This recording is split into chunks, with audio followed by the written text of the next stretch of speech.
Hi, this is Mike Jovanovic, Deliverability and Compliance Manager for Alterian, and today we'll be discussing warming a new IP.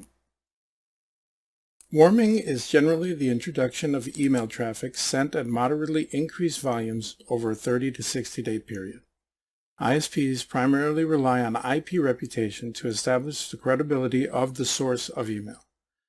When email traffic over a new IP is observed, ISPs need to collect metrics to assign a reputation to the IP. ISPs do not specifically state that warming is required. However, warming is an industry-wide best practice and considered essential to building a good sending reputation. We know through observation and discussions with ISPs and knowledge of how ISPs perceive email traffic that warming is effective. Warming is necessary whenever a new IP is introduced to an email stream. Warming is also necessary when an IP has not sent significant traffic for a length of time, generally 30 days. While all warming strategies are not the same, there are some strategies that we can follow. Send to active and engaged users using only recent data. Import a suppression list when importing new data, and avoid sending to recipients that have not engaged in 4 to 6 months.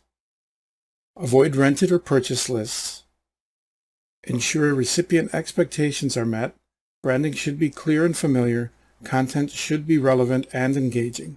The relationship between sender and recipient should be clear and obvious. Build your email reputation gradually. Develop a warming plan. Generally, you divide your anticipated daily sending volume over the course of a month, increasing the volume daily. If you need help, reach out to support and we can help you build a warming plan. Take into account that depending on your list volume, you may have to send to some recipients more than once in a warming period. Consider developing simple campaigns such as updates, alerts, or news to account for the increase in contact. Use throttling during the early stages of warming. Throttling limits the hourly volume of email, allowing an ISP to better assess your reputation and monitor your performance after each send. This allows you to catch any issues before they become a problem. Our reporting makes relative metrics easy to observe. Some important metrics are hard bounces. These should be kept to a minimum.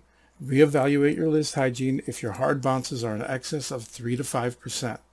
We like to see less than 1%. Spam bounces.